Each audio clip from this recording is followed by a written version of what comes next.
நல்ல ஒரு டிஃப்ரெண்டான டேஸ்ட்ல ரொம்பவே நல்லா இருக்கும். குக்கர் வச்சுக்கலாம். 1/2 கிலோ எலும்பில்லாத சிக்கன் வாங்கியிருக்கேன். நல்லா கழுவி சுத்தம் பண்ணி எடுத்து வச்சுக்கோங்க. இந்த சிக்கன் சேர்த்துடலாம். கொஞ்சமா உப்பு சேர்த்துடலாம். 1/4 டீஸ்பூன் அளவுக்கு மஞ்சத்தூள் சேர்த்துடலாம். 1/4 டீஸ்பூன் அளவுக்கு பெப்பர். ஒரு 1/2 கப் அளவுக்கு தண்ணி சேர்த்தா போதும். கலந்து விட்டுட்டு ஒரு 3ல இருந்து 4 விசில் விட்டாலே போதும். இப்போ ஓபன் பண்ணி பார்க்கலாம். இப்போ இது ஒரு பீஸா நம்ம எடுத்துடலாம். இப்படி பிச்சு போட்டுருங்க. இப்போ ஒரு கடாய் வச்சுக்கலாம். 1 டேபிள் ஸ்பூன் அளவுக்கு எண்ணெய் சேர்த்துடலாம். 5 பல்லு பூண்டு, கொஞ்சமா கருவேப்பிலை, 2 பெரிய வெங்காயம் பொடியை நறுக்கி வச்சிருக்கேன். கொஞ்ச நேரம் வெங்காயம் நல்லா வதங்கிடணும். ஒரு சின்ன தக்காளி எடுத்து பொடியை நறுக்கி வச்சிருக்கேன். 1 டீஸ்பூன் அளவுக்கு இஞ்சி பூண்டு பேஸ்ட் சேர்த்துடலாம். 3 பச்சை மிளகா பொடியை நறுக்கி இருக்கேன்.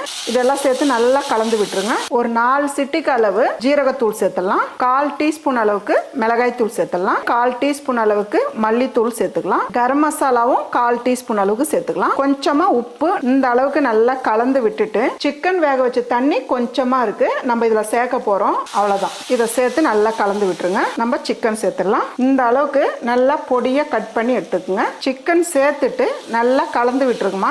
எல்லாம் சிக்கன் இப்படி ஓரமா ஒதுக்கிடுங்க. கொஞ்சமா எண்ணெய் சேர்த்துடலாம். 2 முட்டை சேர்த்துக்கிறேன். பெப்பர் சேர்த்துடலாம். 1 நிமிஷத்துல இருந்து 2 நிமிஷம் வரலாம் அப்படியே மூடி வச்சிடுங்க. பாருங்கம்மா, நான் கொஞ்ச நேரம் விட்டுருக்கேன். திருப்பி விட்டு கொஞ்ச நேரம் அப்படியே இருக்கட்டும். பாருங்க, முட்டை ஓரளவுக்கு வெந்ததும் இப்படி கட் பண்ணி விட்டுருங்க. ஒரு சூப்பரான சிக்கன் பொடி மாஸ் ரெடி.